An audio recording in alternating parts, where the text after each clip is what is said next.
You ask Tiger to solve. This deals with linear equations with one unknown. The final result is x equals -27/4. Let's solve it step by step. Simplify the expression. Expand the parentheses. Simplify the arithmetic.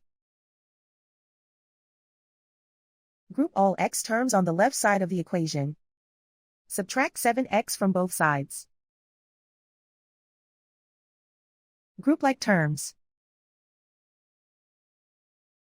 Simplify the arithmetic. Group like terms. Simplify the arithmetic.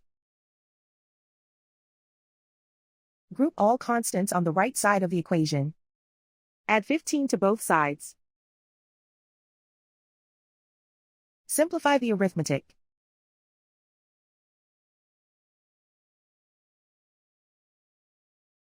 Isolate the x. Divide both sides by -4. Cancel out the negatives.